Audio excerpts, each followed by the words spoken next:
Hello साथियों, एक नई और महत्वपूर्ण अपडेट के साथ आप सभी का फ्लाइंग बर्ड पर बहुत बहुत स्वागत, अभिनंदन।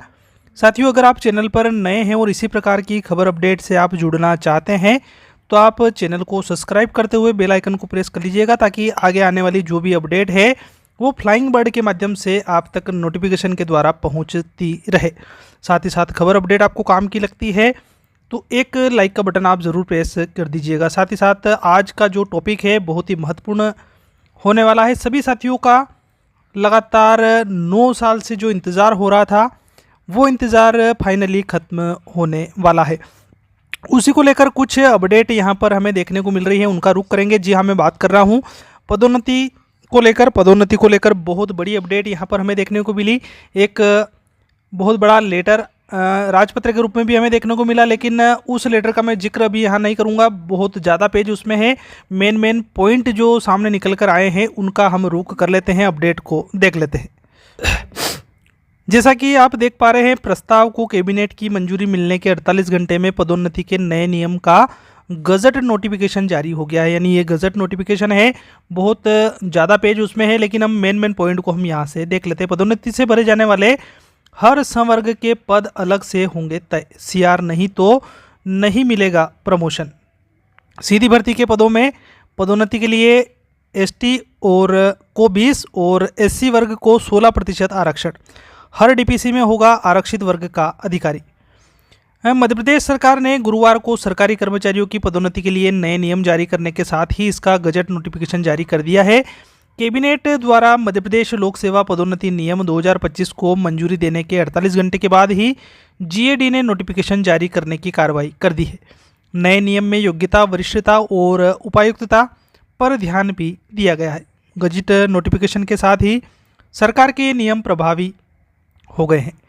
नए नियम के अनुसार पदोन्नति से भरे जाने वाले हर संवर्ग के पद अलग से तय किए जाएंगे। साथ ही हर विभागीय पदोन्नति समिति में आरक्षित वर्ग का अधिकारी जो है उनको शामिल यहाँ पर किया जाएगा। साथ ही सीआर उपलब्ध नहीं होने की स्थिति में पदोन्नति नहीं दिए जाने का उल्लेख भी किया गया है। नए नियम में कहा गया है कि सीधी भर्ती के पदों में एसटी वर्ग के लिए आरक्षित पदों की संख्या पदोन्नति से भरे जाने वाले पदों की कुल संख्या का 20% होगी। यानी 20% आरक्षण का जिक्र यहाँ पर एसटी वर्ग के लिए हुआ है। एससी वर्ग के लिए आरक्षित पदों की संख्या पदोन्नति से भरे जाने वाले कुल पदों की संख्या का 16% होगी। यानी एससी को 16% आरक्षण यहाँ पर देखने को मिला है। क्लास फर्स्ट अधिकारी जैसे डिप्टी कलेक्टर के लिए लिस्ट मेरिट कम सीनियरिटी दोनों के आधार पर यहाँ पर बनेगी, जबकि क्लास सेकंड की ओर चले हम, नीचे के पदों के लिए सीनियरिटी कम मेरिट के आधार पर दावेदार की सूची यहाँ पर हमें देखने को मिलेगी। इस प्रकार का जो फार्मूला है वो यहाँ पर रहने वाला है। अब सीआर के निर्धारण की ओर अगर हम बात करें तो नियम में कहा गया है कि अधिकारी कर्मचारी का सीआर का निर्धारण जिस चयन वर्ष की पदोन्नति के लिए समिति की बैठक की जा रही है उससे ठीक 5 वित्तीय वर्ष में उपयुक्त होनी चाहिए। यदि 5 साल की सीआर में से अधिकतम 2 सीआर किसी कारण से उपलब्ध नहीं है तो विभागीय पदोन्नति समिति ठीक 2 पुराने साल यानी कुल 7 साल के सीआर को पदोन्नति के लिए आधार बना सकेगी। आप समझ गए होंगे यहाँ पर कि जिस चयन वर्ष की पदोन्नति के लिए समिति की बैठक हुई है उसके 5 वित्तीय वर्ष के लिए जो सीआर मांगी गई है यहाँ पर अधिकतम 2 सीआर किसी कारण से उपलब्ध नहीं है तो उससे 2 पुराने साल की सीआर जो है वो देखी जाएगी। कुछ थोड़े से और मेन जो यहाँ पर चीज़ें निकल कर सामने आ रही है, जैसे कि 6 माह की सीआर है तो पदोन्नति मिलेगी। वर्ष 2026 में होने वाली विभागीय पदोन्नति बैठक समिति जिसमें 31 दिसंबर 2027 के पद सम्मिलित है, इसके लिए वित्तीय वर्ष 2024-25, वर्ष 2023-24, 22-23, 21-22, 20-21 के सीआर को जांचा जाएगा। यदि किसी कारणवश इन वर्षों में से कोई भी 2 वर्षों का गोपनीय प्रतिवेदन उपलब्ध नहीं है तो इसी स्थिति में वित्तीय वर्ष 19-20 और वित्तीय वर्ष 2018 के गोपनीय प्रतिवेदन पर विचार किया जाएगा। मैं जैसा कि आपको बता चुका हूँ कि पिछले जो 5 साल है उनके गोपनीय प्रतिवेदन सीआर को जांचा जाएगा। अगर वो नहीं है तो उनसे जो 2 साल पहले का प्रतिवेदन है उनके ऊपर विचार होगा। इसी में आगे हमें देखने को मिल रहा है कि सीआर अगर नहीं मिली तो क्या होगा।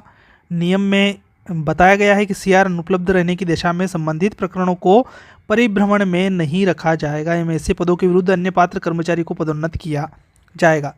यानी जिनकी सीआर नहीं मिलती है उनको इस प्रक्रिया से बाहर की बात यहाँ पर देखने को मिल रही है। यानी जो अन्य कर्मचारी जो लाइन में आ रहे हैं आगे, उनको यहाँ पर पदोन्नत किया जाएगा। ऐसे प्रकरणों को गोपनीय प्रतिवेदन की उपलब्धता के बाद होने वाली विभागीय पदोन्नति समिति की बैठक में पदोन्नति के लिए रखा जाएगा। यानी वो वंचित रह जाएंगे। आगे की जो प्रोसेस होगी, जब भी गोपनीय प्रतिवेदन उपलब्ध हो जाएंगे उनके बाद उनको वापस शामिल कर सकते।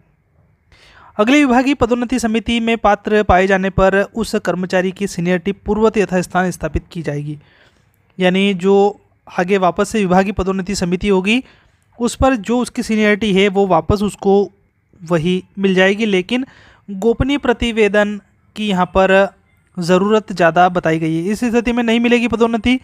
जीएडी ने नियम में कहा है कि कर्मचारी के विरुद्ध अनुशासनात्मक कार्रवाई के चलते सजा तय हो, वह प्रभावी हो तो उसे पदोन्नति के लिए अपात्र माना जाएगा। यानी अनुशासनात्मक कार्रवाई हो और सजा अगर उसकी तय हो गई है तो फिर उसको पदोन्नति की श्रेणी में नहीं रखा जाएगा। नए पदोन्नति नियम को लेकर केविएट जो है वो दायर भी कर दी गई है। मैं आपको बता दूं कि मध्य प्रदेश शासन के सामान्य प्रशासन विभाग ने मध्य प्रदेश लोक सेवा पदोन्नति नियम 2025 मध्य प्रदेश राजपत्र में अधिसूचित किया है। इस संभावना के दृष्टिगत राज्य के किसी संघ या शासकीय सेवक द्वारा मध्य प्रदेश लोक सेवा पदोन्नति नियम 2025 या जो इसके नियम है किसी भी प्रकार प्रावधान पर स्थगन लेने के लिए हाई कोर्ट मुख्य खंडपीठ जबलपुर, खंडपीठ इंदौर, खंडपीठ ग्वालियर में रीट याचिका दायर की जा सकती है।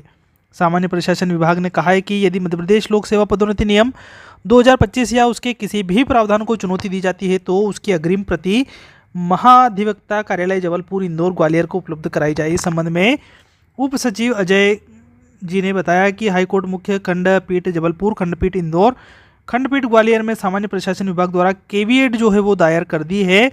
ये जो आगामी स्थिति है उस स्थिति को मद्देनजर रखते हुए, ध्यान में रखते हुए हर पदोन्नति के लिए साल में एक बार डीपीसी होगी। इस पॉइंट को यहाँ पर जानना हमारा ज़रूरी हो जाता है कि सामान्य प्रशासन विभाग ने जो जो नियम बनाए हैं उन नियम में एक नियम और हमें देखने को मिल रहा है कि सामान्य प्रशासन विभाग द्वारा बनाए गए नियम में कहा गया है कि जो कमेटी बनाई जाएगी वह वर्ष 2024 से 2028 तक की विभागीय पदोन्नति समिति के लिए लागू मानी जाएगी। इसके बाद इस कमेटी को फिर नए सिरे से बदला जाएगा। यानी आप समझ गए होंगे कि यहाँ से 2024 से लेकर 2028 तक ये 5 साल जो है ये विभागीय पदोन्नति समिति जो है इसके लिए कार्य आपकी करेगी। उसके बाद ये कमेटी जो है आपकी नए सिरे से नई आपको आगे के लिए देखने को मिलेगी। ऐसे होगी विभागीय पदोन्नति समिति की बैठक हर पदोन्नति के लिए साल में एक बार होगी। यानी जो समिति की बैठक है हर पदोन्नति के लिए एक साल में एक बार इसको अनिवार्य रूप से करने की बात यहाँ पर देखने को मिली है नए नियम के तहत। 31 दिसंबर 2025 तक की पदोन्नतियाँ रिक्तियों के लिए एक विशेष विभागीय पदोन्नति समिति की बैठक नियम लागू होने के बाद होगी। इसके बाद हर साल विभागीय पदोन्नति समिति की बैठक सितंबर से नवंबर के बीच में आपको देखने को मिलेगी। जैसा कि आप समझ गए होंगे कि हर साल में एक बार आपकी ये जो बैठक है ये समिति के माध्यम से आपको देखने को मिलेगी। और ये बैठक है इसका समय भी डिसाइड यहाँ पर सितंबर से नवंबर महीने के बीच में कर दिया गया है। इसमें 31 दिसंबर के पहले की स्थिति में रिक्ति होने वाले पदोन्नति संबंधी पदों पर विचार किया जाएगा। विभागीय पदोन्नति समिति की बैठक के लिए प्रतिनियुक्ति और अन्य कारणों से अगर अधिकारी 31 दिसंबर की स्थिति में उपलब्ध नहीं है तो पद जो है उसको खाली मान लिया जाएगा। वहीं कर्मचारी की सेवा अवधि की गणना उस अवधि तक की जाएगी जिस चयन वर्ष की पदोन्नति के लिए समिति बैठक आयोजित की गई है, वहां तक की गणना यहाँ पर आपको देखने को मिलेगी। यानी बहुत सारे ऐसे पॉइंट हमको यहाँ पर देखने को मिले पदोन्नति के नए नियम। अगर वो नोटिफिकेशन आप तक नहीं पहुँचा है गजट वाला तो गजट नोटिफिकेशन भी मैं आपको टेलीग्राम के माध्यम से प्रोवाइड करा दूंगा। वो गजट नोटिफिकेशन मैंने इसलिए नहीं लिया क्योंकि उसमें ज़रूरत से ज़्यादा जो पेज है वो पेज और वीडियो काफ़ी लंबी हो जाती और हम मेन पॉइंट पर नज़र डालने वाले थे। इसलिए मैंने स्पेशली ये एक पेपर की कटिंग का सहारा यहाँ पर लिया ताकि हर एक चीज़ आपके सामने क्लियर होती चली जाए। तो जैसा कि आप समझ गए होंगे कि नए नियम का गजट नोटिफिकेशन आ गया है। कुछ मेन जो पॉइंट थे वो पॉइंट मैंने आपके सामने यहाँ पर क्लियर कर दिए हैं कि किस प्रकार की सीआर यहाँ पर होगी, किस प्रकार की समिति होगी, कितने समय के लिए होगी, कब से कब समय तक के लिए एक वर्ष में यह आयोजित होगी। साथ साथ बहुत सारे ऐसे नियम हैं, किसको कितना आरक्षण, सारी बातें जो है यहाँ पर लगभग इस वीडियो के माध्यम से क्लियर हो गई है। और भी कोई आपके डाउट है कमेंट में आप सेंड कीजिएगा। नोटिफिकेशन गजट के माध्यम से मैं उन सवालों के जवाब आप तक पहुँचाने की कोशिश करूँगा। मिलते हैं इसी प्रकार की खबर अपडेट लेकर अगली वीडियो में, तब तक के लिए आप सभी को जय हिंद, जय भारत।